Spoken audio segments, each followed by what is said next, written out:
1986 വരെ പുറംലോകമായിട്ട് റോഡ് മാർഗം ഒരു ബന്ധവുമില്ലാത്തൊരു ഐലൻഡായിരുന്നു ബഹ്റൈൻ. സൗദി അറേബ്യയിലെ അൽഖോബാറും ബഹ്റൈനിലെ അൽജസിറ എന്ന സ്ഥലവും തമ്മിൽ ബന്ധിപ്പിക്കുന്ന ഒരു കടൽപ്പാലമാണ് കിങ് ഫഹദ് കോസ്വേ. $800 മില്യൺ ചെലവ് വന്ന ഈ പാലം നിർമ്മിച്ചത് ഒരു നെതർലാൻഡ് ബേസ്ഡ് കമ്പനിയാണ്. 25 കിലോമീറ്റർ നീളമുള്ള ഈ പാലത്തിന്റെ ഏകദേശം സെൻട്രലായിട്ട് ഒരു കുഞ്ഞ് ഐലൻഡ് ഉണ്ട്.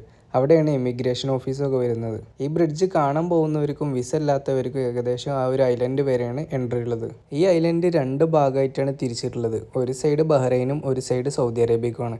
2 സൈഡിലും പള്ളികളുണ്ട്, പിന്നെ മക്ഡൊണാൾഡ്സിന്റെ കഫേയും ബീച്ച് സൈഡും ഉണ്ട്. വെള്ളിയാഴ്ച ഞങ്ങൾക്ക് ഓഫീസ് ലീവ് കൊണ്ട് ജസ്റ്റ് കറങ്ങാൻ ഇറങ്ങിയായിരുന്നു ഇന്ന്. തണുപ്പ് സീസൺ തുടങ്ങിയോണ്ട് തന്നെ നല്ല ശക്തിയുള്ള കാറ്റിന്റെ തണുപ്പും കൂടുതലായിരുന്നു. സൗദിയിൽ വന്നിട്ട് ഈ കോസ്വേ കാണാൻ മറക്കരുതാരും. കുറച്ചുകൂടെ കടലിന്റെ ഉള്ളിലായോണ്ട് തോന്നുന്നു കോബാർ കോർണിഷിനേക്കാൾ ഒരു അടിപൊളി ഫീലാണ് ഈ ഐലൻഡിലെ കോർണിഷ്. സൗദി വിസ ഉള്ളവർക്കും വർക്ക് പെർമിറ്റ് ഉള്ളവർക്കും ജസ്റ്റ് ചെറിയ എമൗണ്ട് കൊടുത്തു കഴിഞ്ഞാൽ ബഹ്റൈൻ വിസ പാസ്സാവും.